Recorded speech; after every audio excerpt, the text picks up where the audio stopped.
আজকে যেন রাস্তাঘাট অতিরিক্ত ফাঁকা। যাই হোক, কি আর করা যায়, আর তো কিছুটা পথ। তাড়াতাড়ি পা চালালে এক্ষুনি পৌঁছে যাব। নির্জন জনমানবহীন পথে একলা চলতে চলতে অনিমেষের নাকে একটা পচা দুর্গন্ধ আসতে ওর চোখ পড়ল একটা গাছের তলায় কেউ একজন বসে আছে, তার হাতে কিছু একটা রয়েছে। এই রাত বিরেতে গাছতলায় এখন আবার কে বসে আছে? আর গন্ধটাও তো ওখান থেকে আসছে বলেই মনে হচ্ছে।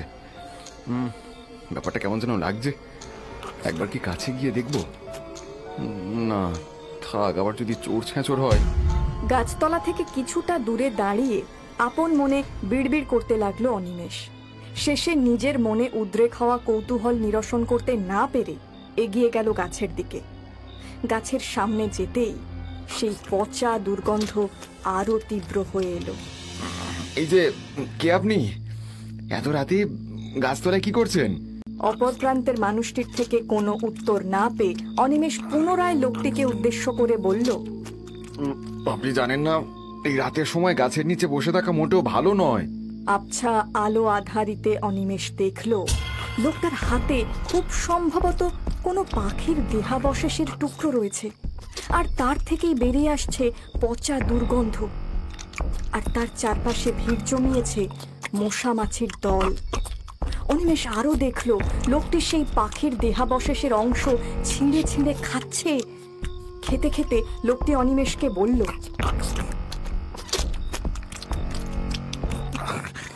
দেখতে পাচ্ছেন না খাচ্ছি, রাতের খাবার খাচ্ছি, বিরক্ত করবেন না, যান এখান থেকে যান।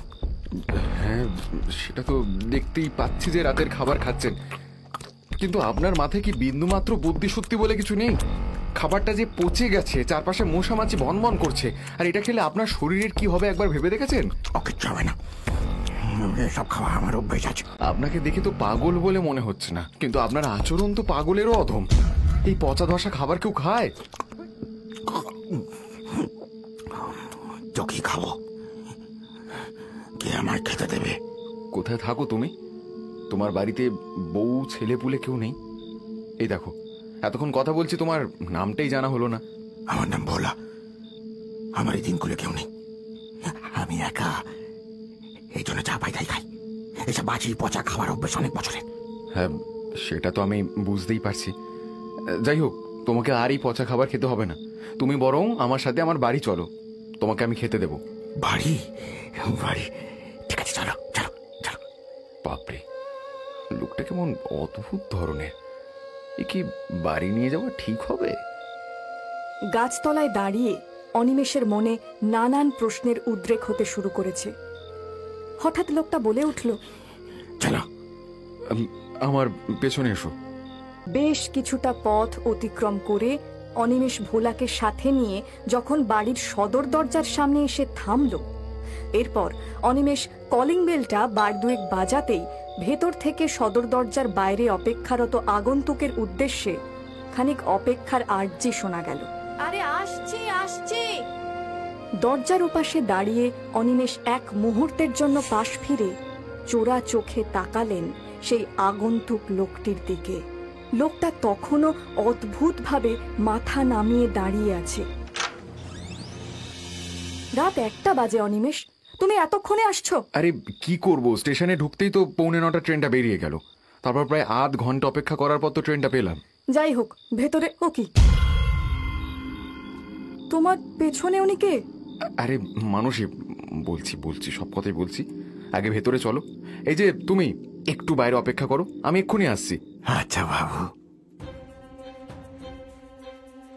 এত রাতে একটা অচেনা মানুষকে সঙ্গে করে নিয়ে এলে তুমি, তোমার কি সব বুদ্ধি শুদ্ধি গেছে নাকি? আরে এরকম ভাবে বলছো কেন? লোকটাকে রাস্তা থেকে পেলাম। তোমাকে যে আমি কি বলবো আমি সত্যি বুঝে উঠতে পারি না। কার মনে কি আছে বলতে পারে কেউ? একই দিনকাল খারাপ, আমি একা মেয়ে মানুষ বাড়িতে। আমি সবটাই বুঝতে পারছি মানুষই, কিন্তু লোকটাকে দেখে যে মায়া হলো, তাই বলে দুম করে একটা অচেনা লোককে বাড়িতে নিয়ে চলে আসবে তুমি? ও ঠিক আছে, একটা রাতেরই তো ব্যাপার। যাই হোক, খাবার দাবার যা আছে দাও। শুধু তোমার মতন ভাত হাঁড়িতে ঢাকা দেওয়া আছে, আর বাটিতে তরকারি রয়েছে। ঠিক আছে, তুমি ওটা ওই লোকটাকে দিয়ে দাও। খাবারটা যদি লোকটাকে দিয়ে দিই তাহলে তুমি কি খাবে রাতে? উপোস দেবে? আরে ছাড়ো না, আমি না হয় ওই জল বাতাসা খেয়ে ঘুমিয়ে পড়বো। তাছাড়া মানুষকে খাওয়ালে ঈশ্বর খুশি হয়, বুঝলে গিন্নি? আমার আর বুঝে কাজ নেই, যা ভালো মনে হয় তাই করো। তুমি এখন বসে বসে অতিথি আপ্যায়ন করো, আমি চললাম। বাবা, এত তাড়াতাড়ি খাওয়াও হয়ে গেল? হ্যাঁ বাবু, হয়ে গেল। আমি তাহলে যাই। যাই মানে কি? কটা বাজে দেখেছো? এই রাত বিরেতে কোথায় যাবে? আজ আর যেতে হবে না, আমি একটা চাদর এনে দিচ্ছি, ওটা মুড়ি দিয়ে এখানেই শুয়ে পড়ো, কাল সকালে বরং যেও। ঠিক আছে বাবু,